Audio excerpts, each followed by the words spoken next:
All right, guys, and we are live. Let's go ahead and get right down to it here. This is About the Night podcast, about.the.night on Instagram. My name is Tony. I'm on TonyWSJR_official. And let's go, fellas. Man, let's jump right into it, man. This is Super Bowl weekend, man. You out there in the pad, you out there at the clubs, you out there wherever. Where you partying, man? Let me know, man. What you do, man? What you do? Kept it low key, man. I had a long weekend, birthday weekend and stuff. Okay, happy birthday, Rob. Yeah, appreciate it, man. Spent some time in the city, and, so I kind of did a little low key for the game, and just chilled. Tony chilled. What's up? You know what I mean? Watched the game and watched that fix. In my opinion, you know what I mean? We're gonna get to it. They wanted to rent, man. They wasn't calling no flags the whole game. True and that. that drive, how many flags was it? Like 4. There was a couple of them, and that one holding was trash. He was holding though. No, not the one where it was in the end zone. The first one. It was a small touch. That was bullshit. I saw it because I didn't. You don't call that in the Super Bowl, man. It was Nicky. It was a little Nicky tic tac. But who was you going for then? You was going. I was going for the Bengals, man. Okay. I was going Joe Burrow. I've been a fan of his for a long time, and since LSU, and just kind of been rooting for him, and especially this season. The type of season he put together. I've never seen. And I think just tell me if I'm wrong. Give me, if I might be remiss. I've never seen a quarterback take that much punishment and get that far, and basically win it. Because you think about it, that even the last play, like what Aaron Donald, finally got him. Right. If he had half a second, was Ramsey fell. No, if you look at the play, Ramsey fell. Chase is wide open. Naked. If he had a half a second, he's naked. It's done. The Bengals is the champs. Joe Burrow is the Super Bowl MVP, and we having a whole nother discussion. Right. And we having a whole different narrative about Matt Stafford, which I'm so glad did not get Super Bowl MVP because he didn't deserve the shit. Just like, and he didn't. He almost gave the game away. 2 bad picks. Yeah. He almost did. Cooper Kupp, if you get, I'm fine with him getting it, or Aaron Donald. I'm fine with either one. I'm fine with either one of them. Aaron Donald did show up pretty late to the game, though. I'll say that. So Cooper Kupp did his stuff. What about you, Warren? Where was you at? Shout out to my boy Randy, man. I was up in Roseville, and I mean, if you guys ever get the chance to meet him, dude got the dopest pad. He threw the dopest Super Bowl party. He had TVs outside, got a swimming pool, jacuzzi on the grill. Like, man, to be honest with you, I don't even remember most of the game. I was faded, bro. So when you're talking about the holding and stuff, like usually, like you watch games with me before, I'd be locked in. We be locked in. I'd be locked in. Oh, you was out. I was faded. You was locked out the house. Bro, I was on. So, but I had a good time, man. I mean, I was rooting for the Bengals as well, so I was kind of disappointed they didn't pull it out. But I think they got a bright future next year, man, with Chase and Burrow. Like, man. Especially Chase, bro. What he was doing to Ramsey, bro. He was giving Ramsey the business. Cooking him. And Ramsey's no punk, man. He ain't. It's like, so it's just more of a testament to Chase, man. And like I said, man, I feel like just it ain't being talked about enough. This dude Burrow was getting ultimate punishment. Couldn't get no breaks from his offensive line. I've just never seen no quarterback all season, not through just the regular season and the playoffs, take that type of punishment. You know what I mean? And still just be bounced and still producing good numbers. Like that's usually that's not what happens. When you get hit that many times, you get sacked that many, you rattle. Like you gonna throw picks. Like that's usually what happens. I mean, Ben Roethlisberger did. I mean, he got 6 of them motherfuckers. He ain't got 6, but shit. Ben Roethlisberger got hit all day. True, he did. Anyways. But I think he's a little bit more equipped to take the punishment. He was a bigger dude, so it wasn't. I think with him, he's more traditional size. Yeah. But bro, he third most in the NFL. Combined with the playoffs and the regular season, and for him to still be that close to have won that game, like I don't care what anybody say, that would have been one of the biggest upsets. It would have been. You know what I mean? Yeah. Even though everybody wanted him to win. Here's my thing. I was wondering why they didn't claim LSU in their opening comments. Joe Burrow said he stated his high school. He's like, they're doing the announcements to the team. It's Ohio, right? Though. Yeah. It was in Ohio, which he played in Cincinnati. That's why. He stated his high school. Right. And then when it got to Chase, he said wide receiver university. Well, that's LSU. I mean, why didn't they claim LSU? I mean, you know how they get on there. They start acting. They get creative and. I don't think it was no diss on LSU. I thought it could have been. I thought it was a low key. I think Burrow did it because he's grew up in Ohio, and that's his high school, and he's playing for Cincinnati, which is in Ohio. What did Odell Beckham say? Because he went to LSU. I didn't pay attention to Odell Beckham's. Okay. Yeah, I don't know why I tuned into Burrow's side of things. Because it was too late when I started noticing that they were giving the introductions for the whole team, offense and defense. It was late. And then by the time that happened, offense was already over with, and it was announcing defense. And then I tuned in. I was like, oh, shit. Okay, something different. So I mean, we talked about the game a little bit. Halftime show, man. Where you ranking that? I was there like, yeah, you see walking at the house. Man, I was trying to get down with my old ass ankles and knees and shit, and make sure I didn't fuck nothing up. But I was cool, Sure, but nah, man, this was a creative halftime show. It had some people in it that I didn't expect. When 50 popped out, I was like, I knew it, but you never thought it was gonna come out. But they didn't advertise 50. They didn't. No, he was a surprise guest. I didn't know that. Yeah, everybody else was known, advertised, right? known that was gonna be on, but he was surprised. I was also surprised by the memes about him, bro. They ain't been letting up. They roasted him. Yeah, they ain't been letting up. I seen one video where some dude was at the parks and this was 50. He was eating like hella McDonald's and Doritos. I was like, hanging upside down. How you gonna do fifth like that, man? He eating good. That's all that means. I will say though, I kind of caught goosebumps when the boy Dr. Dre went downstairs and got on little pianos and then switched it up. Yeah. And I was like, bro, that's fire right there. Y'all hear about the little controversy about it? About I guess Eminem told the NFL he wanted to take a knee during it. I didn't hear about that. So I guess he came to the NFL and said he wants to take a knee. You know what I mean? I mean, we all know about the whole Kaepernick situation. Right. But I guess the NFL said, nah, like we ain't having it. You know what I'm saying? But if you watch the performance, no, he was kneeling. He did take a knee. He was kneeling. You know what I mean? So I found that interesting when I seen that. I was so like, they said so he went to them first and they said, nah, don't do it. Yeah, they said don't do it. Yeah. So, but I don't know how he wanted to do it at first. I mean, for him to come to the NFL, I don't know what his approach was. You know what I mean? Like how he was going to do the knee. But I mean, he did. I'll be honest with you, man. If you wouldn't have told me this, I wouldn't even have thought it was any controversy because I knew he kneeled, and I knew, because I'm just up on Kaepernick since the start, so I'm a little bit more in tune with it. But I didn't know about this conversation that he had. Yeah. But I didn't even. It wasn't even like jarring. If that makes sense. Even if you knew that's what he was doing, it didn't take you out of the performance. No, not at all. Like, so I don't know why people, I mean, well, we can debate on why people tripping about it. That's a whole nother thing.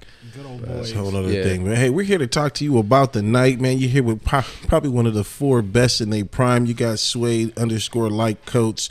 You got my boy Ward ready with a 3, and I forget it. Don't forget about my boy Tony. WSJ Aura _official. You dig what I'm saying? And of course, the King of Sacramento, man. You already know where we be. Let's go ahead and dive into what the fuck happened last week, man. PSA. Man, did y'all tune in last week? Did y'all see that show? I know you seen the show. I could tell that you seen the show. I got a whole bunch of calls about the goddamn show. Did y'all see the show fucking last week? Tony, where am I at? Where? Right here. Did you see the motherfucking show? All right, simple put as that, man. Tell me about what happened last week, man. Talk to me about it. You want to speak on it first, Rob, or what? I would say controversy was the word to describe it. Lengthy conversations. Shout out to the guests, Facts. Nick, and everything being on. Facts. And I want to first say I don't feel like this is the thing I want to say about it. Guests are going to have their opinion, and in this case, I felt like Nick told his truth, and I want to say this. There's no one else's truth that is more valuable than anybody else's. Right. So I don't understand the whole trying to, block or try to censor and that type of thing. Like, people going to say how they feel. Right. And to be honest with you, based on the conversations we've had off camera, I felt he kept it real PG. He did. As far as in my opinion. And I don't think I didn't really have too much of an issue with anything that he said. The one thing I do want to touch on is what this podcast is supposed to be about, and because I think there's a misconception, and I think there might be a little bit of confusion for those people who are here to clear that up. This podcast is a positive podcast. It's basically telling nightlife from the perspective and vantage point of the guards that's there to protect and keep the party going and keep it safe for everybody to, you know, have a good time and get home safe. That's really what it's about. This is not about bashing. It's not about, you know, trying to make anybody specifically look bad individually, anything like that. That's not what this is about. But at the end of the day, people gonna tell their truths about things. Now, we do have a certain policy about we don't want to get specific with anybody. You know, you say how you feel. But like I said, the intentions of the podcast is not to go after nobody. Right. And it's not to demean or put anybody in a bad light. That being said, if there's any type of situations that you's involved in and we got a guest on the show, they're telling their truth. And your truth ain't more valuable than theirs. Right. And vice versa. You get to say your experience. And I don't think there's nothing wrong with anybody doing that. Right. I agree with you there, man. I will say this. You know, there's two sides to a story. And then there's the truth. Oh, there's three sides. I guess, right? So in his aspect, some of the other people really felt like they weren't defended well, you know. And I will say this, at the time, I'm not thinking about that. I'm thinking about, this is our show. We're trying to bring awareness to what people are actually doing in the night scene. And he just so happened to be a major person in the night scene that everyone knows. And I truly believe if he was a Joe Smo, somebody who didn't pop bottles and have this effect on Sacramento the way he does, this conversation and this argument probably would not have even happened. I agree. I want to say once again that I'm thankful for the guest that we had on who was able to, you know, show some guts, get on camera, live, say what he said, did what he did, and laid his truth out there. Shout out to you, Nick, man. I appreciate you for coming on to the show. I thank you. Anytime you need anything, you know to come find me. Holla at me. I'll take care of you anytime, all day. Let me know what I can do to help you out. So yeah, it was a lot of drama-filled weeks, phone calls, worries, scares. For what? That's a question. For what? So, you know, it was controversy. It was great to watch. It was, you know, something that we didn't personally provoke, but I think that a lot of people out there got a lot of advice to who to talk to, who to rub elbows with. If you were really paying attention to what we were really trying to bring, you knew who to talk to. He said respectfully a lot of good things. Respectfully, I'm going to listen to what you said. I'm going to listen to your rules, but I also know this person, that person. Well, if you need to get in good with them, do so. Our show is about awareness. There's a lot of people in this world, in this Sacramento, that are currently coming up in this age and wanting to experience parties, clubs, 21, fresh this weekend. I don't know how many freshly 21s turned 21 in the month of February. A lot. Hey, February is the month, man. It was. So, I mean, you know, for these guys coming out, you know, they got birthday sashes on, birthday hats on. They got their groups with them, and they're still waiting hours in line. And they got a group of 10 people that still got to pay cover. Cover that night was $20. 10 people times 20. What is that, 200? Yeah. Man, you almost got yourself a bottle, and you ain't even in the club yet. You might as well go ahead and spend the extra $200 to go get a bottle for you and your people. They all get in, and we all get something to drink. You know, so it's about the awareness. They don't know that. They don't know that at all. This is what our job is. Tune in, find out what it takes for you to actually be smart when you go out to the club. Like, it's simple. So the controversy that we had last week, once again, thank you, Nick. Apologize to the people who do feel hurt about actual truths and perspective on how they feel. But at the same time, we're here to bring awareness, you know. Warren, what'd you feel about it? Did you get anything like that? I know I got an earful, though. I'm just saying. Yeah, I mean, I have my run-ins with people that checked out the podcast. I mean, for me, I really don't want to spend too much time on it. You know, I just want to say shout out to Nick. You know what I mean? Yeah, because he invited us to his home. You know what I mean? He showed us immaculate hospitality. Like, you know what I mean? We put on a show. You know what I mean? People was upset with whatever happened on the show, but I mean, if you watch what happened, we really didn't even say too much. I think you need to look know- at the you know whole what I show. mean? Everybody wants to take it. Exactly. It's that's just how when things go viral, man. Everybody just takes a sound bite to take one thing and they want to put it out of context, man. Shout out to Nick, man. He also put a lot of positivity too, and he gave praise to to people involved and people that's in the industry and stuff like that. So and that went unnoticed. Right. That wasn't even talked about. That wasn't even mentioned. And shout out to all the guests that we have on, like and everybody that's come on to the show and show love and stuff like that. Shout out to them, like, and because we don't want to make it where it's discouraging anybody else to come on. Right. We want people to tell their experience, tell their truth, and that's their truth, and that's their right to say so. And if anyone that's offended by it, I understand. I'm not discrediting your feeling, right? But at the end of the day, everybody has something to say, and we can't just sit here and say we're going to censor this person but let this person speak. I'm not about censorship. I'm not about cancel culture. If anybody that knows me knows that's how I feel about situations. I'm also not about bashing nobody, and which I don't feel like Nick did. Right. And to anybody that wants to come onto the show, that's what we're about. We're all about positive. We're all about the intention of this show, this whole podcast from the beginning, since the genesis of this thing, has always been our perspective, the guard's perspective, telling you about the nightlife. That's what it's been about. Facts. And it's not about no negativity. It's not about no clickbaiting. It's not about any type of starting any beef or any of that type of shit. That's not what this is about. But if we have guests on and they got stories to tell, we're gonna allow them to tell it, and we're gonna allow them to tell it the way they want to tell it. Right. And period. The drama, to be honest, the drama took away from what the podcast was really about. I mean, if you sit there and you really watch a podcast and listen to what Nick is saying, the dude has plans for this city. He got major plans for and this nobody city. talked about either. You know what I'm saying? Like what this man is about to bring to Sacramento is what we desperately need. You know what I mean? From the nightlife to people, big celebrities coming into town, needing a contact when they come into town. Like the plans he has for Sacramento ain't nobody doing. No, you know what I mean? Nobody's doing this. And that was one of the questions we asked. What's it going to take to get Sacramento to the next level when it comes to this, which is beneficial to anyone that's in this type business in this industry. You know what I mean? So I think people might need to use their ears a little bit more instead of using their lips. Right. That's my opinion. Don't pay attention to the drama. Cut it on again and listen to what the man's saying. Well, speaking of the cutting out the drama part, bro, go ahead and take us into that first question. Let us hear it. What you got for us, Brody? Cool. So the fake is real. Industry characters and pretty much how to navigate the environment. So what do we mean by that when we say the fake is real? Oh, the fake is real, huh? That shit is real. What do you mean, like dudes stunting and they really ain't got it, or what?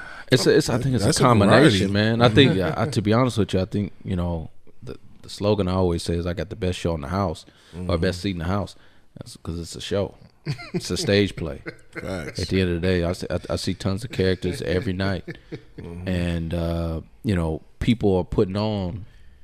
Some are playing these characters to impress someone, to a lot of times to impress people they don't even know. Right. I feel like the industry creates this because it's all about trying to be something. It's all about trying to look a certain way, have a certain aesthetic about yourself. Okay. You know what I mean? And when you have that type of environment, it's hard to, be authentic. You know what I mean? But I think everyone has different motivations at the same time. Some people play character for a particular reason. Sometimes it's, like I said, to impress people, but other times it may be a business move. It's a networking move. So it's how we have to navigate it. We're usually the ones that's always in the truest character. And I've said this because we're usually the ones that are, sober. Yeah. So we get to really see how people are. Right. And from my vantage point, it's pretty obvious.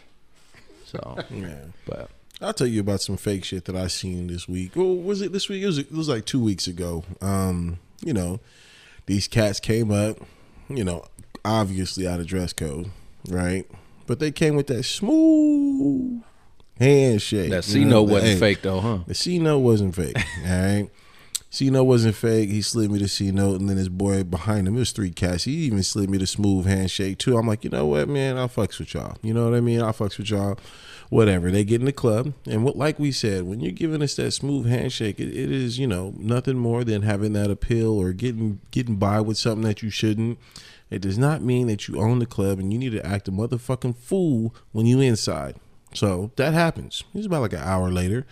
You know, I'm sitting right there and I see it, and I was in the pool by myself because I had a radio that didn't work. It's just me, and here I see this dude dancing on a female, and he hit somebody as they walk by in the head because his arms were swinging. He hit dude in his head, and dude turned back like expecting an apology, which I get. You know, he wasn't tripping. He looked back, and homie ignored him. So he was like, bro, you hit me in the head, bro. You ain't gonna, you know, like, and he's like, man, you know, get up out of here, man. You see me with my man. So here we go. They arguing.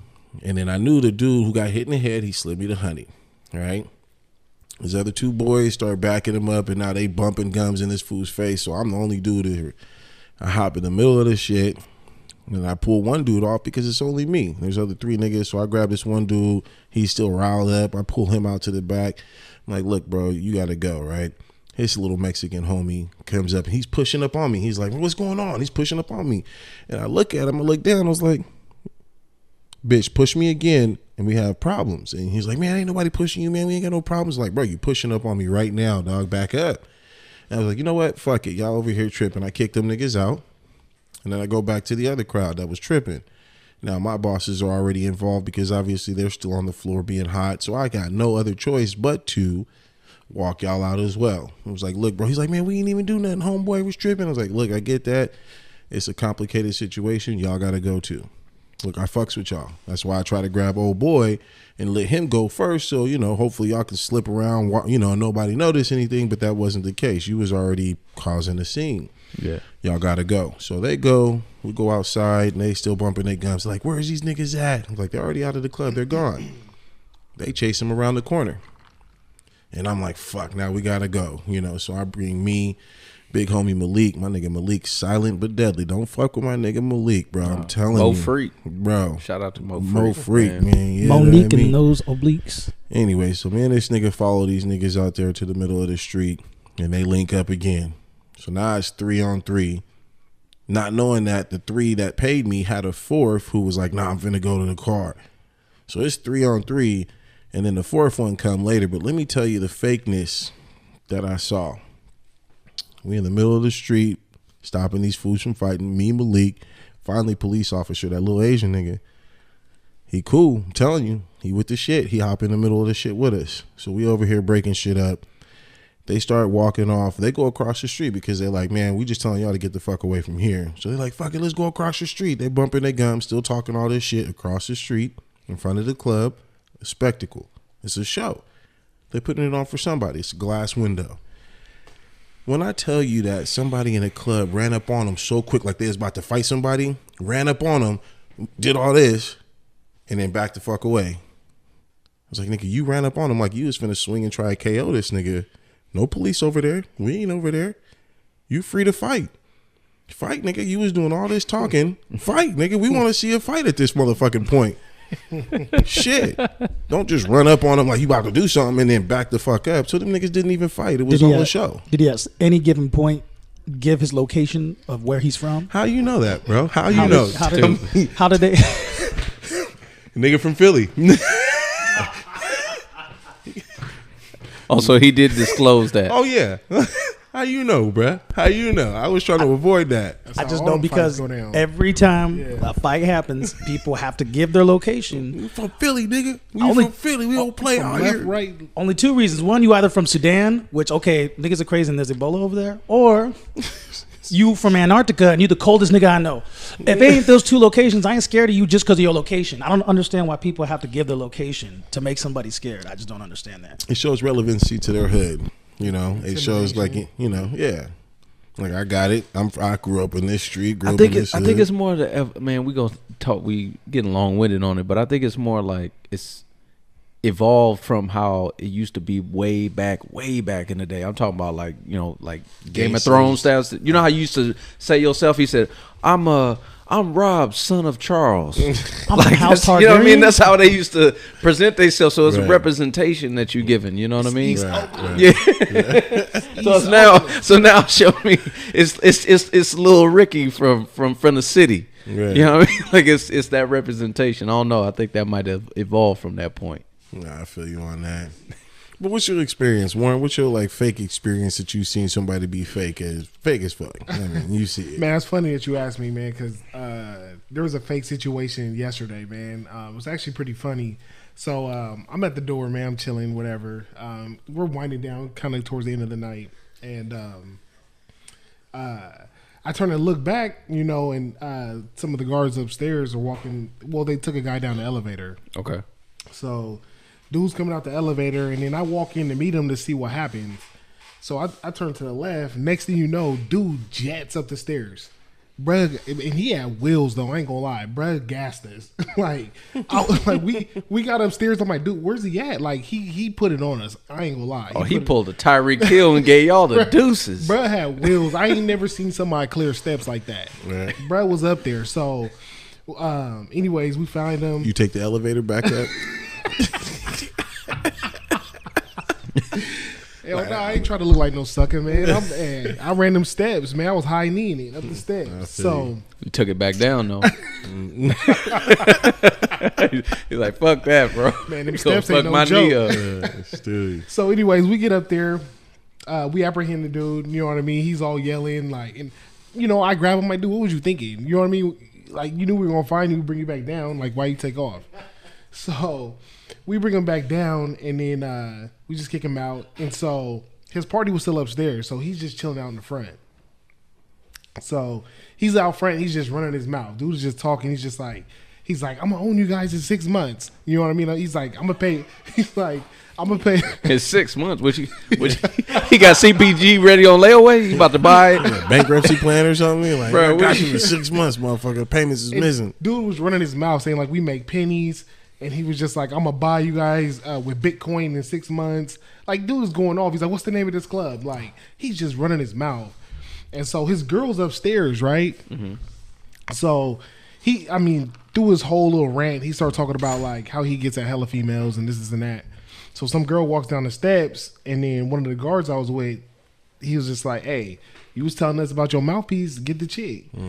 So she comes down, she walks by him, you know, and he says a little couple things to her, and she didn't pay attention to him, and he got mad. And so I forgot what he said, but he yelled all something like, he's like, later on tonight when you gonna be riding on this dick and this and that. Shit was hella funny. So we all just start dying. She gets mad, and she comes back and she's like, what? Pops this fool in the mouth. Pops this fool in the mouth. Like closed fist? Yeah, pops his food in the mouth. So he eats it, head goes back and everything. Dude's lip is leaking and everything. So he just quiet after that. You know what I mean? He wasn't really saying too much. Shout out to her. She a real one. Yeah, man. So dude's out there. He's still talking mad shit to some of the other guards. And then his girl comes down. We didn't even know it was his girl. And then we were like, you know him? She's like, yeah, that's my man. And we're just like, what's going on? She was just like, well, he had too much to drink before he got here. We're like, all right, whatever. He's like, he's out here acting a fool, talking too much. And then You probably thought it was one of y'all that popped him. So he's out here rambling, saying he could buy this, he could buy that. He's like, I'm gonna pull up in a Tesla. He's like, you see this black Tesla? I'm gonna own this Tesla. He had a Toyota parked behind it. Oh, shut the fuck up. Saying, I'm gonna pull up in this Tesla next week. Shut up. Man. She yells at this fool. She's like, shut up, man. She's like, you're a barista at Starbucks. Damn. Fuck. Talking all that shit. Bro. Over here making caramel macchiatos, and you talking about you about to own mix. Gonna own a nightclub in general. Come on, bro. God we damn. was so weak up there, man. Like, if I could have recorded the whole situation, bro was going off. It was hilarious. That's hilarious. It was hella funny. That's definitely some fake shit. What you got? Man, I will say one thing, man, that cooks my grits the most. Cooks your grits. Overcooks them, bro. Burns my shit. You can burn grits? Man. They get stuck on the pot, but yeah. Bruh. it's when dudes, people who don't mess with certain people. You know, in this industry, being at the front or even inside, you understand who doesn't like who doesn't hang out with who. Mm-hmm. The part that is real funny, people talk real greasy about people to us. That people, we're very, I guess you would say, easy to talk to. People divulge a lot of information to us, especially about other people. Right. So now I know exactly who your enemy is. I know who your best friend is. Every story about you, because you're drunk and you just talking. I just find it hilarious, man, when you built up this opposition and you say you don't fuck with this person. You say this person's fake as hell. You claim you making this claim. And then you dapping it up with these people. Right. And being hella cool with them. And I'm talking about, you've been talking crazy. Like, man, I'd fuck this dude up. This type of shit.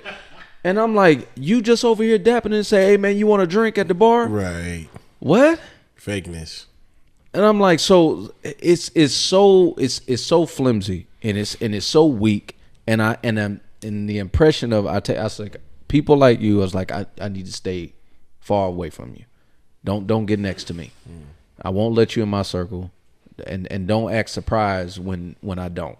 Right. And it'll happen. I'll leave it like that. Well, facts, man. To everybody who's tuning in live right now, go ahead and drop your comment. Go ahead and give me some fakeness that you've experienced as far as a club goer yourself. What's the fakest thing y'all seen? What is the fakest thing you guys have seen? Man. Talk to us. I keep it a buck everywhere I go. Some people like it, some people don't, but it is just what it is, man. I think with security, man, I think we keep it, a stack. Yeah. For the most part. Like, why not? Right. Yeah. At this point, we're in a position where we don't need. There's no incentive for us. Yeah.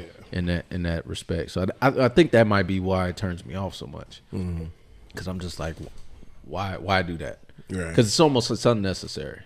In a lot of cases, it's real unnecessary. What you got for me, Tony? I mean, I got a few positions. I mean, one, I've seen fakeness even within guards, other security guards, bouncers, and other areas. I was going to say that. Talk on it. Where I'll be, not too long ago, was somewhere, and a guard was talking about, I'm trained in this, I'm a black belt in this, and all of a sudden when the situation goes down, he'd be hesitant, to do something. Right. You know what I mean? And I've seen that at a few venues where they would talk real big, trying to say they're this and that, or they don't need this job, they don't even know why they're there.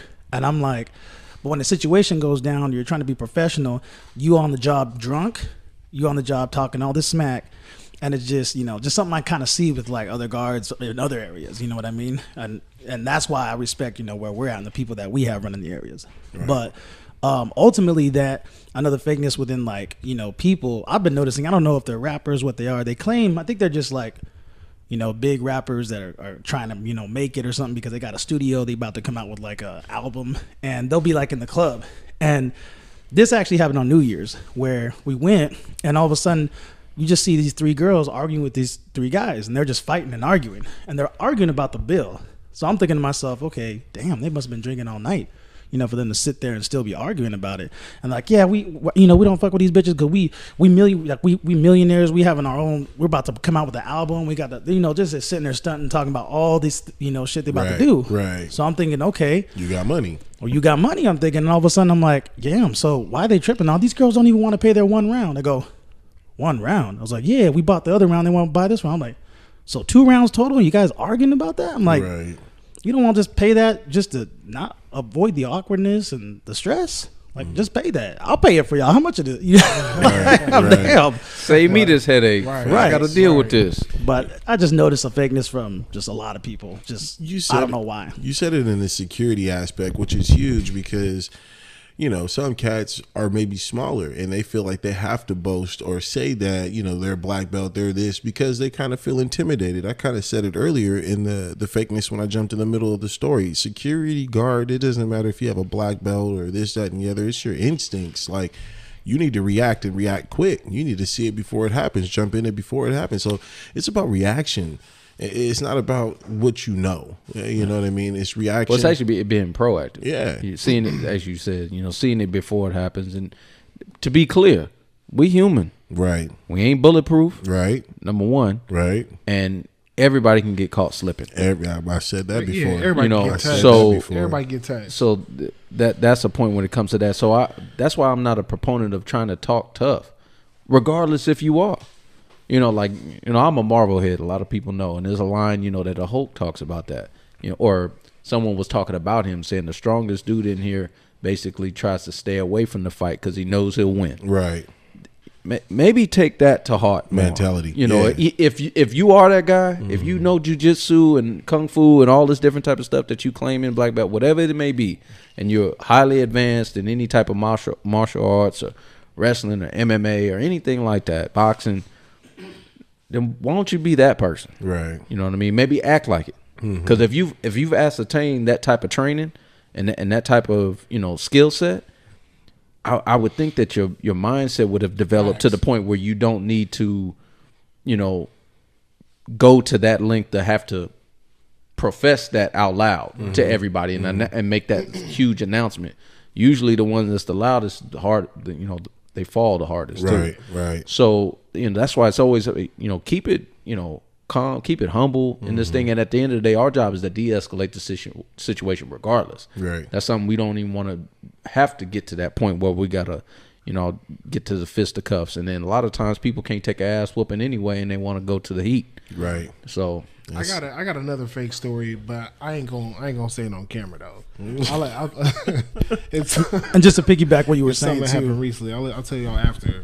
I'm gonna remind you too, but something you were saying to escalation, that's really what it is. Honestly, 80% of it is, like Nick said it on the show on the last show. He said How to Win Friends and Influence People is such a good book. Like, just reading that alone, you're gonna learn how to de-escalate almost every situation you can. Like, and you shouldn't even have to do kung fu or MMA or any of that shit, because you know how to work with people. You know how to de-escalate. You know how to say, hey, look, listen, I get what you're saying. Empathize with that person, because sometimes people just want to be heard. Right. And as soon as you just let them be heard, that's it. They'll calm down. They'll calm down almost 50% of the type of anger they might have. So, but well, shit, being a trained fighter is more about training your mind and your body. Right. 100%. It's the discipline. Yeah. And I would think that someone that has that type of training would invoke that discipline, a lot more clearly. Right. So that being said, how do you maintain composure on the job? If you guys can't give examples that you might have, emotions might have got the best of you in a situation. Man, that's hard, man. I ain't gonna lie. I know we might look like we calm, dude, But shit. Sometimes it's hard. Sometimes when you're dealing with arrogant, entitled, drunk people. You got to have some patience. Say that again. Entitled. No. Oh, entitled. I thought you said arrogant. Oh, you can throw that in there too. How'd you say it? You said arrogant. Arrogant. Arrogant. Arrogant. Arrogant. Like arrogant. Like when you're dealing with those type of people, and that may not be themselves. A lot of the alcohol brings a lot of that out. And it's that liquid courage kind of seeps through their pores real quick. It's hard. It is hard for us. I will say it is something that you do have to continuously stay mindful of and be cognizant of, and keeping the composure is the key. And at the end of the day, we just talked about it briefly about de-escalating situations, understanding, staying poised in those heated moments, and taking the ego out of it. Right. That's the one thing I try to do most of the time. Now, there's been times that I haven't, of course. Right. I fell short. But for the majority of the time, I'm pretty cool about it, and I'm pretty like, you know what? You can say whatever you want to say. That's not gonna get me to get out of character. Right. 9 times out of 10, it won't. Yeah. But at the end of the day, I'm human. And everybody got bad days. Everybody go through some shit. That might be the wrong day to fuck with me. So it's the wrong day, motherfucker. You know what I mean? Wow, just hit somebody. I've had a few situations, but none really, because it takes a lot to really piss me off. And same way. I think I remember a situation with you too. it does. You know, and I do my best not to take it there, but I think people take that as a weakness. You know, they're like, man, it's so soft. That nigga, he ain't fighting or talking back. I don't need to talk or fight back. That's not our job to fight. I think that's a huge misconception with people. They think that our job there to fight. You know, we talk about it. Dan, who was on the show, you know, he brings it up often, especially during trainings and things like that. You know, the days of bouncing is done. Everybody got that device in their hand with a camera on it. You can't be moving people like that no more. Right. You have to use your words. Tony know about that. Yeah. Shit. God damn. Shit. Very man. well. I'm not gonna speak much on it because I can't. But Right. God damn. I will say in situations, even when you still look calm, there's certain actions you shouldn't take, because I was completely calm in this particular situation. But you have to remember, just like in the movie The Black Panther, the world is watching. You know what I mean? Like, that shit's so fucking real. Like, everyone's watching, and even though you might not be angry or you might not be, you know, overdoing it, everybody else and what the camera says is going to be different. And it's taken out of context. And taken out of context completely. You know, the camera, when the camera's rolling, it's never from the beginning. The eye in the sky It's, never it's, lies. it's usually in the middle. Last week's episode will tell you that. But no, it's just, you know, you got to stay calm. And I think I stay calm until, you know, struck. And I think that's my main thing. I'm going to push you out. My job isn't to fight you. But if you're not wanting to go willingly, I'm going to carry you out. And you may feel humiliated by it. I'm not going to do nothing more than that. Once you outside, I'm going to give you that opportunity. If you want to fight back, go ahead. If you're feeling froggy. If you are feeling froggy, go ahead and leave. But I took you out because you didn't want to come out willingly. And I know that I talked to you because I'm a de-escalating type person. And if I have to get you to that point, I'm a manhandle you.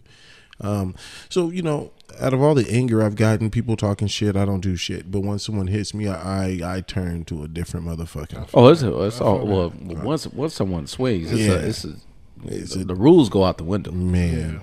Ain't no more talking. So that's, you know, and that's, I know what happened to you, Tony. Right, I was about to say, y'all elaborate on that when you say that. Like, ain't no more talking. So if y'all sitting there and your guard gets knocked out in front of you, and a dude is going crazy about to beat everybody up, what do you do? He's going to sleep. I'm going to body slam him. I'm going to make sure he doesn't have an opportunity to break this fall. I'm going to hold his arms down.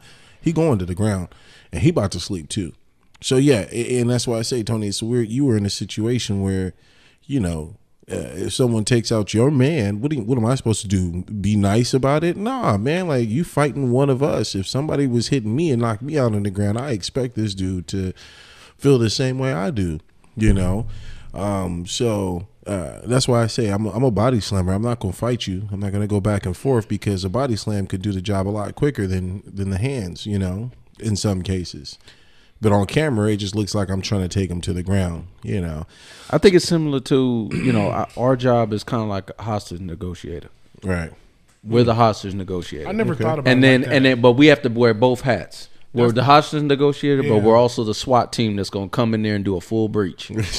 That's a good way to look at it. So at the end of the day, we starting with negotiations. We talking, and everything's cool until you hurting somebody or you trying to hurt me. Right. Then once you do one of those, that's when the SWAT hat come on. Now it's full breach. Right. That's how I look at it. Right. That's really what it comes down to. We always trying to be that hostage negotiator. We trying to talk you down. We want you to move smoothly and amicably about this venue. That's really what it is, for your safety, for everybody else's safety, and our safety. That's really what it is, man. Just take, like, whatever you did. Everybody gets drunk. We all understand. This is the thing. We're not foreign to this.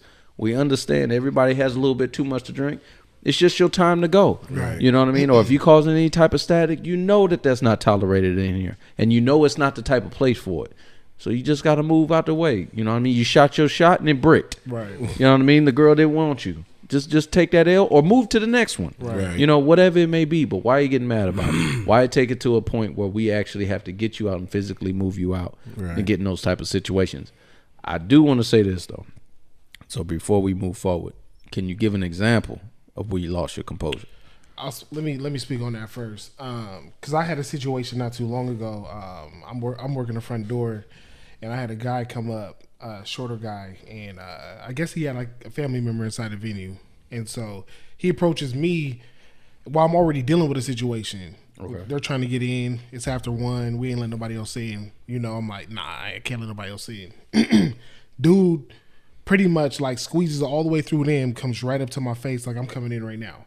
And I'm like, nah, bruh. I'm like, it's 1 o'clock. We can't let nobody else up. Just chill. I'm like, we about to let the club out in a few minutes anyway. Just chill out here. Dude didn't want to hear it. He did not want to hear it. He's like, I'm coming in this motherfucker right now. Move out my way, pretty much. And for me, like, it takes a lot for me to get mad. So I'm sitting there, like you said, you know what I mean? I'm negotiating with him. I'm talking to him. I'm just like, bro, like, you know, chill. Like, they'll be out in a few minutes. You know what I mean? It's good. Just chill right here. He's like, no, my cousin's in there. Like, I got a call. They're drunk. They need me, this and that. And I'm just like. Hey, let's speak on that for a minute. I don't give a damn Exactly. who up there. I don't care who you know up there. I don't give a damn about none of that. Exactly. That's not going to help you get in. Exactly. So I was like, oh, your sister, my bad, bro. Come on in. Get the fuck out of here. Exactly. I don't care who up there. But look, let me Obama could be up there. Let me tell you the cold. No. Let me tell you the cold part about it though. So dude's going off, you know what I mean, and like at this point, you know what I mean. He started calling me a bitch. He was like, "I hate bouncers because y'all here trying to look tough. You niggas ain't tough. This, and that." Once he went there, I was just like, "All right, like I'm about to put my hands on Brad." You know what I mean? So he stepped back. Me and him are having words. You know what I mean? And then he said something. I forgot what he said, and they just ticked me off. And so we're like face to face. So at this point, everybody's watching. You know what I mean? Like he's saying what he's saying. I'm saying what I'm saying. So dude pushed me. So when he pushed me, I was just like, it took everything in me not to hit this dude. You know what I mean? It took everything fucking in me. And thankfully, like I had another guard there.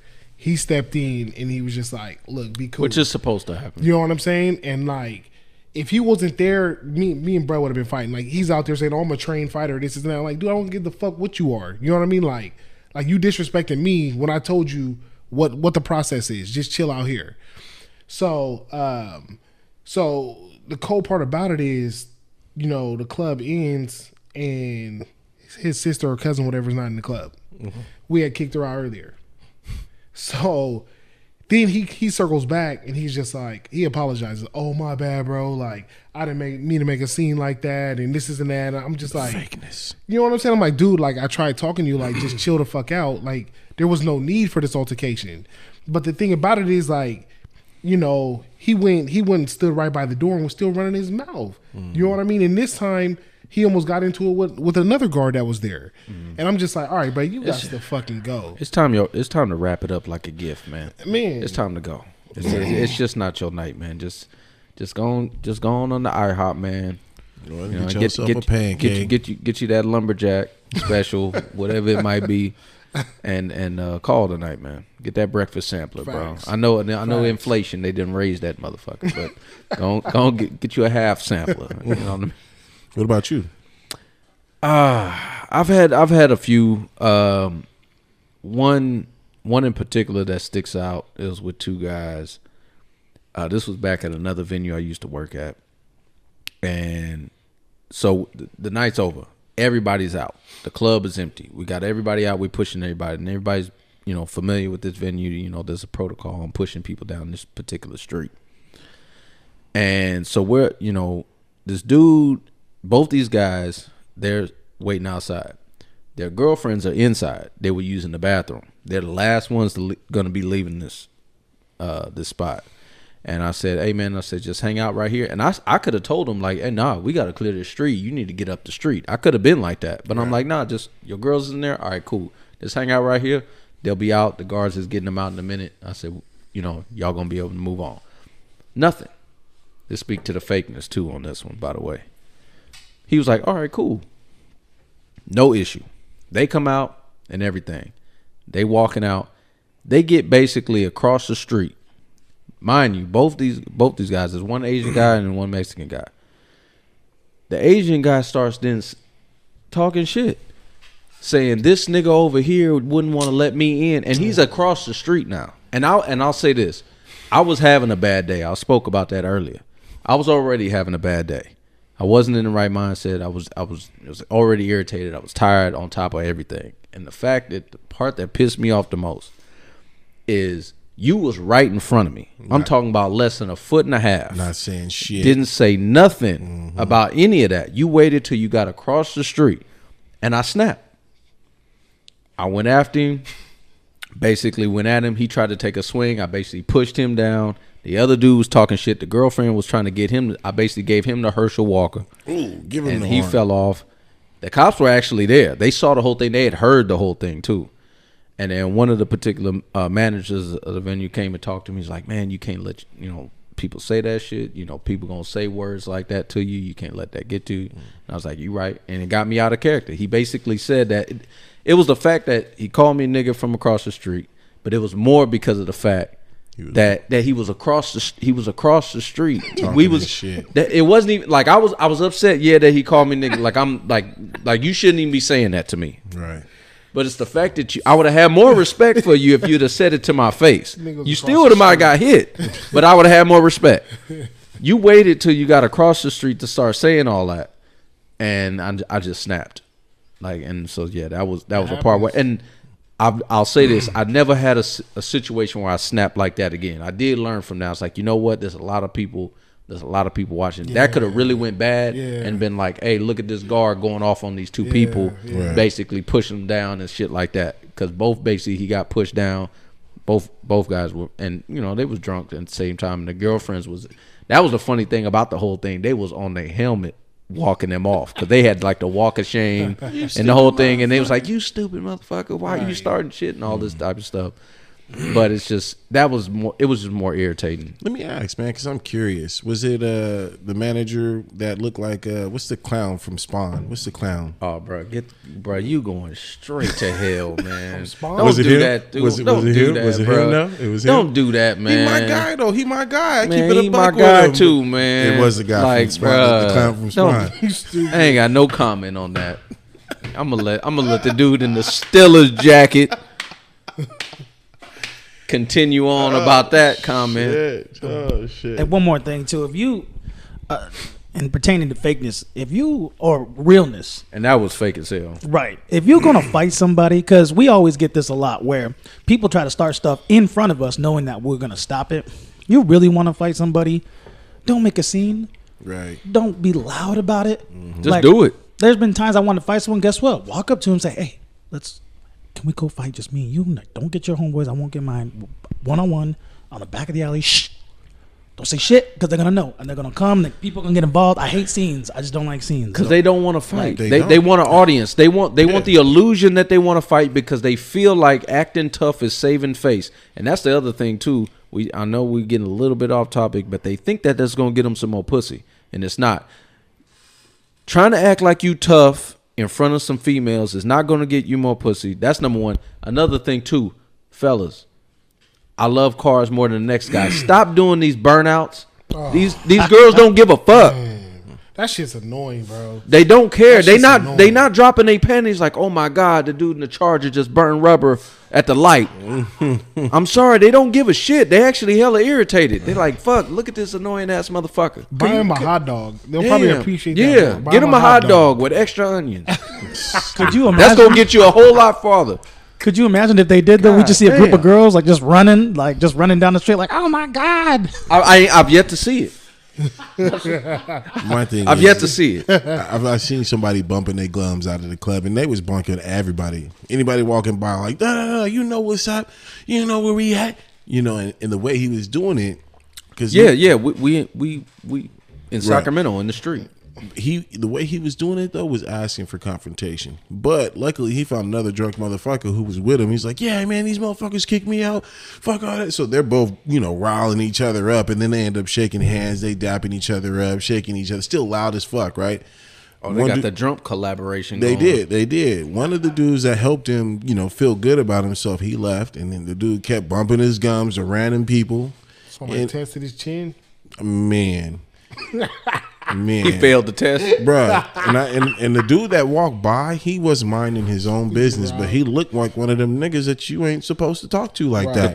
The Hulks of the world, the ones that's quiet, they don't say nothing. Nah, he was a Little Wayne head, dread head motherfucker. You know what I mean? Like, nigga, you bumping your gums. I'm talking about the mindset, though. But I'm saying, the mindset was he was minding his own business. Yeah, walking Smooth by, hands. and this nigga was, you know what I'm saying? We out here, you know what I mean? And he's talking to him, and like, homie, like, what? That's how he looked at him. He stopped and was like, what? We out here.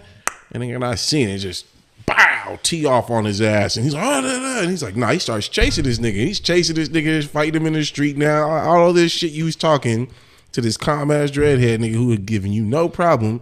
Now you out here getting your ass beat because you bumping your gums, drunk as fuck outside the club. You know what I mean? Like, it is not worth it for you to talk. Why talk?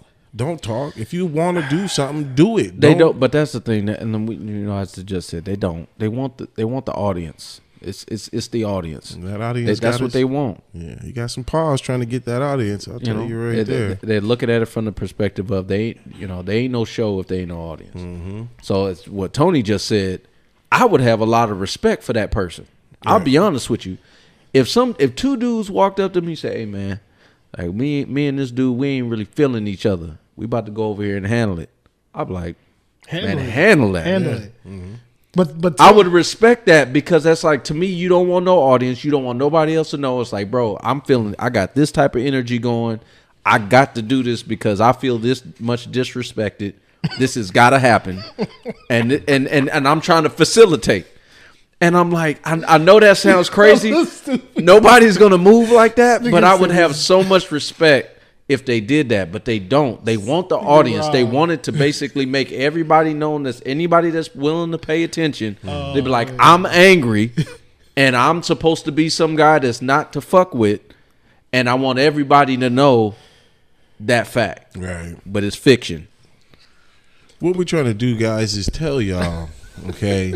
Hold on, Warren. Wait. Warren want to say something. Tony is different, though, man. Tony, man. I've heard stories of Tony walking up to three dudes, hugging all of them. Is like, look, what'd you say to him, Tony? Like, he give him the whisper. You want to have a romance, or you guys want to dance? Or what you say? You talking about outside of?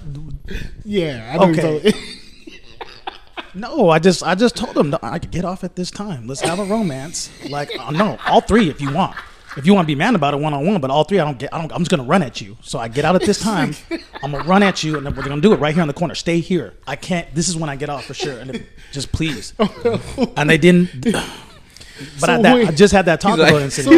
I said, I'm gonna be at this time unless I gotta pick up all the cups in the club. I'm gonna be here at this time. It might be 10 minutes later, but just stay here. After school special. We get up out of there. This dude sprints down the steps.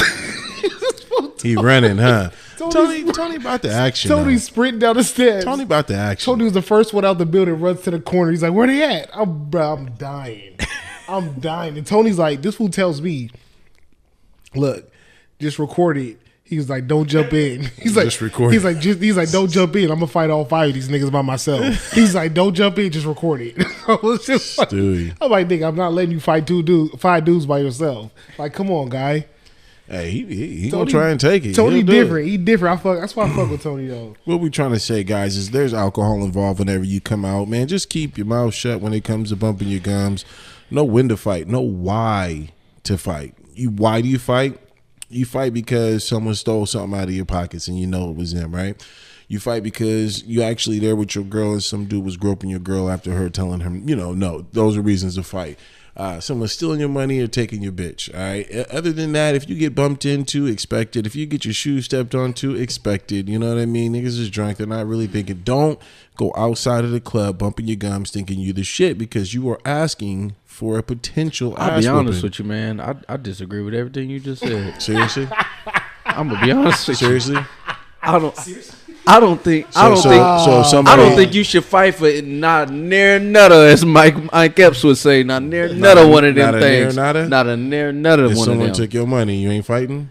This is my thing, bro. Someone try to grab your bitch, you ain't fighting? Then it wasn't my bitch. If she could get took, she wasn't mine. Damn. Unless she got kidnapped. But I mean, I did if she got kidnapped, I'm like, all right, where dude at? I did say that's okay. Held against her will. You know what I mean? Bro, when is that happening? Nobody. That's not happening. No, I think there's some aggressive ass dudes they try to grab they her leaving. They leaving. I think you just got left. I think he's speaking. That's it. I think he's speaking off more of a dude's being out of pocket. He comes up, disrespects your girl, slaps her on the ass. Something like that. That's a different thing. But see, but I think it's some of that. But the whole taking your chick and all that stuff. You really who you mad at? No. Yeah, that's you mad at the dude. You mad at the dude? That's another story. Yeah. Why you mad at him? Well, now, if your girl was willing to do that, you're right. Yeah, she was for the streets. That's what I'm saying. We've been there, but I'm saying she unwantedly wanted this, and somebody was just not. I'll be honest with shit. you. So let's be honest though. Let's keep it a stack. We do this, every weekend. How often is that really happening? I say once a month. Like some dude is really. So I'll say this: being ultimately disrespectful in, okay, so what I see more often than not is just a guy talking to another girl that belongs to somebody else. Cool. Get that. I don't see nothing wrong with that. Why are you fighting this man? I don't see. If you was in the bathroom and he shot his shot, I think the ball's in her court. Right? Did she give it attention that she shouldn't have? Facts. Because if she would have shot it down like she's supposed to, then he wouldn't even have been there when you got back from the bathroom or the bar or wherever you was at, right? So that's my thing. That's number one. That's usually what I see. So why are you mad at the guy because he shot a shot? He shot a shot. Oh, I'm with somebody. Oh, move on about it. It's rare that somebody dude in there is just in there smacking girls' asses that belong to other guys and with the intention of I'm gonna do this and I'm gonna look you dead in the face like you want to do something. That don't happen. If it does happen, it's a small percentage.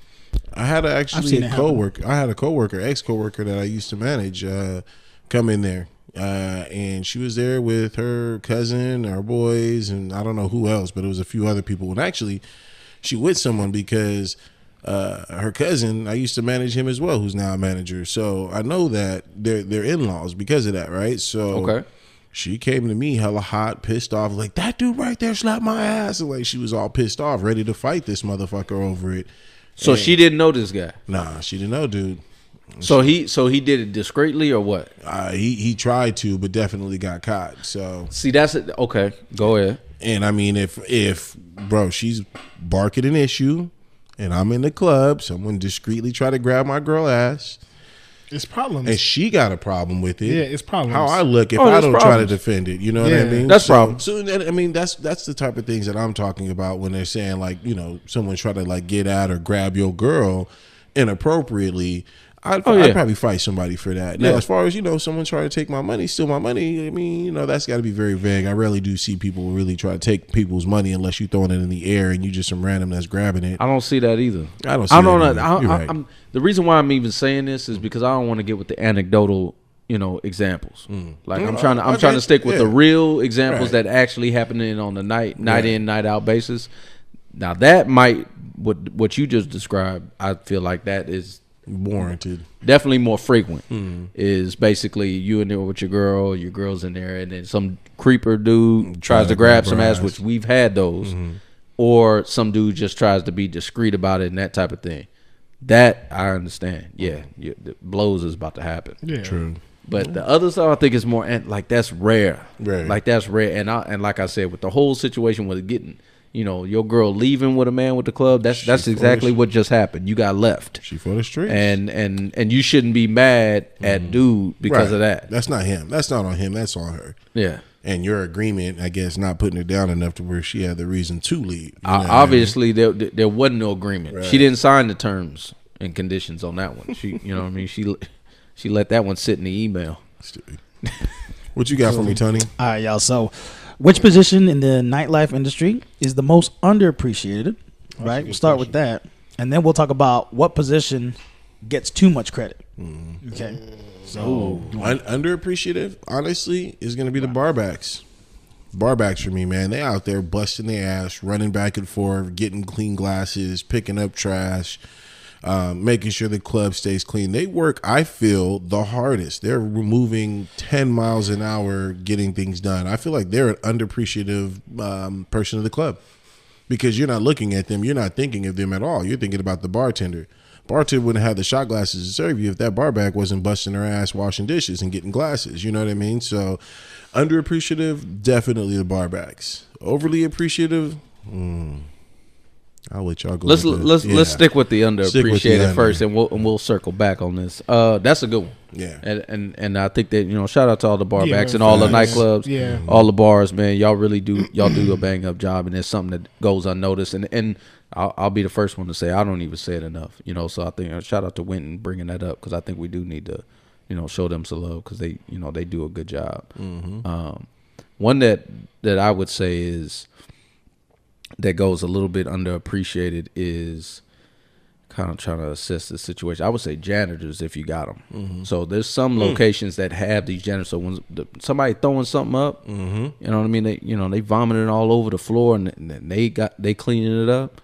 I think they go underappreciated. Yeah. To be honest with you, don't nobody say nothing to them. So would you throw in the bathroom attendants in that category or what? Yes. Okay. So anyone that's having to clean up mess, whether it be dealing with hygiene or anything like that, where you cleaning up bathrooms, you cleaning up the floor because someone spilled drinks all over the place, knocked over ice and stuff like that. I know at some venues that we've all been at and that we've seen and experienced, a lot of times that kind of could fall on us. It could fall on, bartenders. It could fall on bottle service. It could basically fall on anybody that's there. So this is a little bit more specific to certain venues because some venues don't have bathroom attendants or janitors and things like that. Correct. But I have been at places and worked at venues that do have those positions, and they do not get no respect that they should. Because I'll tell you this right now, I'm gonna be honest with you. I ain't trying to clean up nobody throw up. Facts. I don't give a damn. Facts. That's your fault. You came in here and drank way too much. I'm not trying to clean that shit up. Right. You a grown ass person. Clean your own shit up. You know what I mean? And I've heard some stories, bro. There's people that I ain't talking about just vomit. It's coming out the other end too. It's some motherfuckers that left a scene. You know what I mean? They had the bubble guts. They had them fish tacos that didn't sit right. You know what I mean? They didn't defend it. Like they didn't clean that shrimp like they were supposed to, and they came in there and they blew that thing up. Hold on. Time out. Hold on. Nigga, give me a second. You almost made me throw up, nigga. Shit. This nigga going in extreme. No, they thought what? This nigga got extreme detail. Hey, no, for real. Fuck, no, these people. I'm almost throwing up choice. He said fish tacos and shit. I'm like, hold on, nigga, I had some fish tacos today. Nigga, stop fucking with me. No, man. Detail. These people be coming in here, and we deal with this all the time. We got the crop dusters out there. Oh, they be thinking they just gonna crop dust and everything gonna be cool, but then that's really a shit. Yeah. And now they draws is brown. Bro, I said that one night, man. It was at a venue that was upstairs, small little hot boxes, hot and humid in that bitch, and someone farted, nigga. They be farting. They be letting them things go. It killed half the club, bro, and I had to yell right as I was like, "Who the fuck farted in this motherfucker?" Like, you ain't going out here unnoticed. I'm gonna embarrass your ass, even though we don't know who it is. They feel like it's too many culprits that could be blamed. It could be, and that's why they be doing that. Yeah, dudes be man, and I'm gonna say dudes. I'm girls. Y'all be that's nasty. Y'all be letting it rip, right? Just as much. I agree with you, Rob. Though I agree with you. Well, I agree with you out of the country. So, like, I think Tony will agree with this. In Mexico, those bathroom attendants, they're the real MVPs. Them motherfuckers got everything. Yeah. Mm-hmm. So last time I was in Mexico, there was a girl that got too drunk and she was incoherent. The chick in the bathroom was a fucking nurse.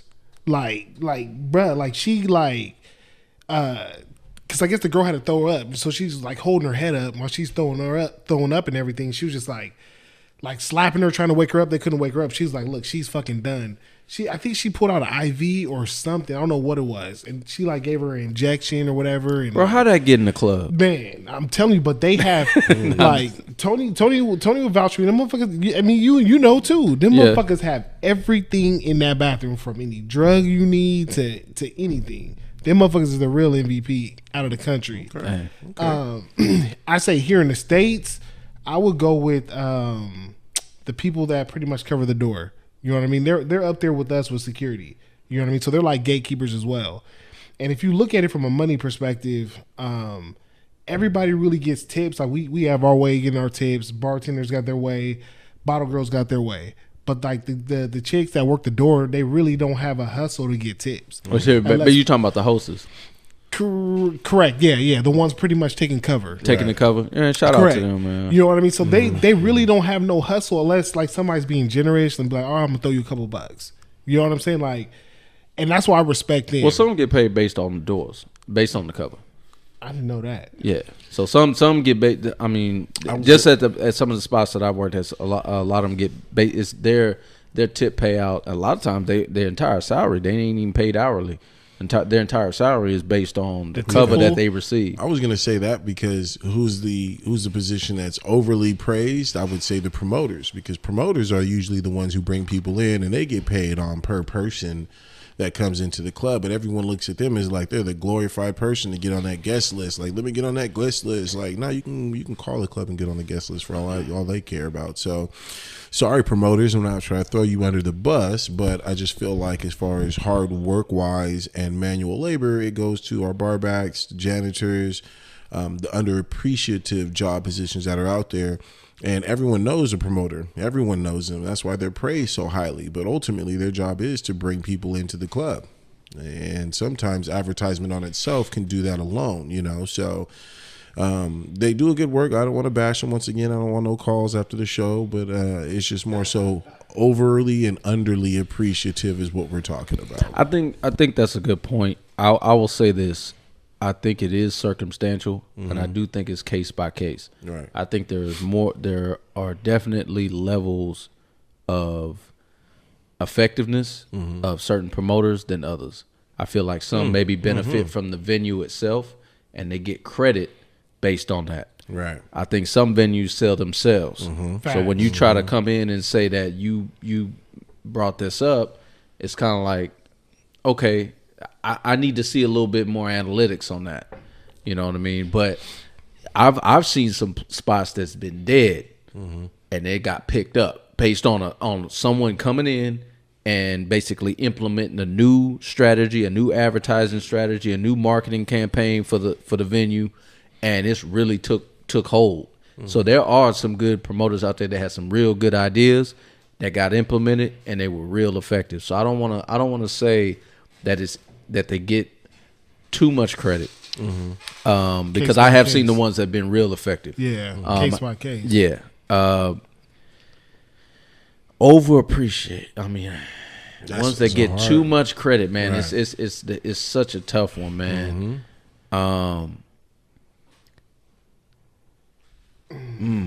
Yeah, right. I was really trying to dig into that, like who really does get overappreciative, but that's all I can come up with. I'll say this. Be careful. I'll say this, and this stems more from not just my experience in nightlife. This is probably even experience in my day job, and I say this a lot. And y'all know what my day job is: management. Okay. And I'll say this. Okay. Say it with your chest, because we know how you feel about this. You have to have our buy-in, not the other way around. Without us, there is nothing. And so I'm saying, if there's no security, if there's no bartenders, if there's no bottle service, if there's no promoter, if there's no VIP, okay, there's nothing. There's no show. Okay. So I'll say this. I think that, and this is no indictment on any managers specifically.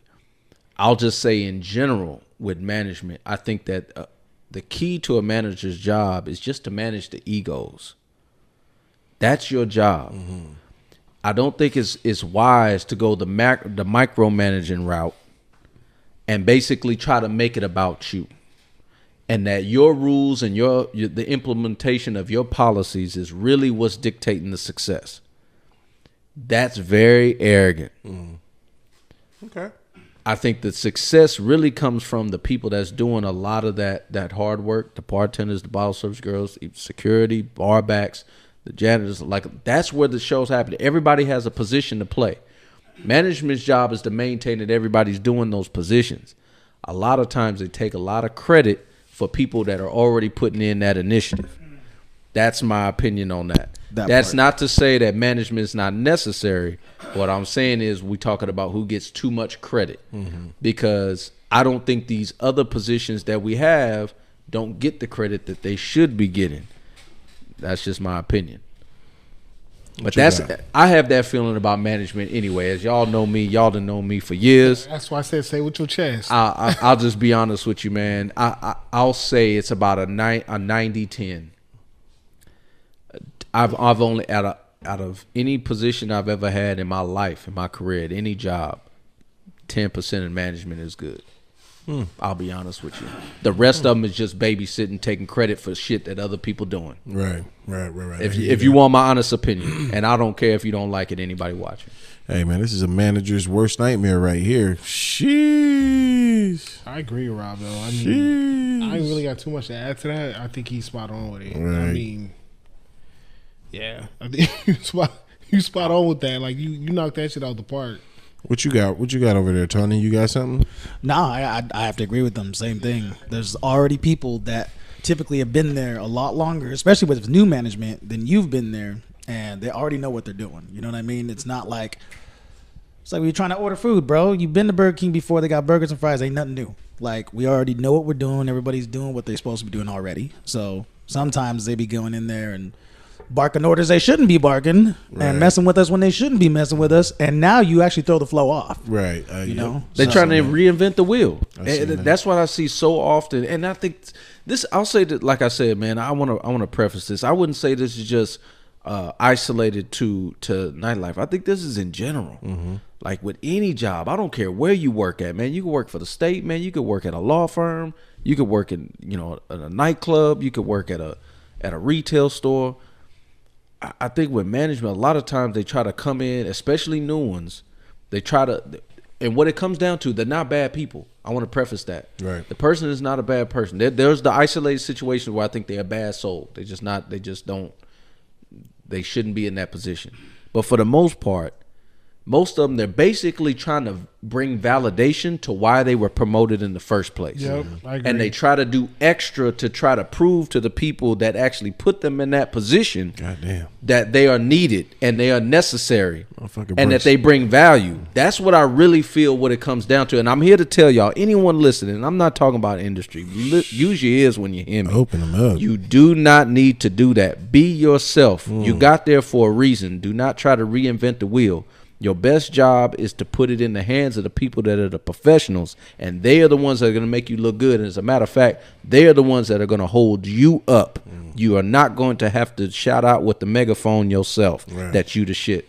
I'm just going to leave it like that. That's facts. Do y'all hear this, man? God damn it. This motherfucker breaks shit down like definition type status right now. There is clear what he's just saying and laying out to y'all, man. Be your goddamn self. You got there for a goddamn reason, man. The last thing he said, I'm gonna tell you why it's facts. Like the venue I'm at, there was a previous manager that we have there that's no longer there right now, and his name still echoes around that building. You know what I mean? Because the work he was doing, the respect he had from everybody, from security, you know what I mean, to the bottle girls, to the bartenders.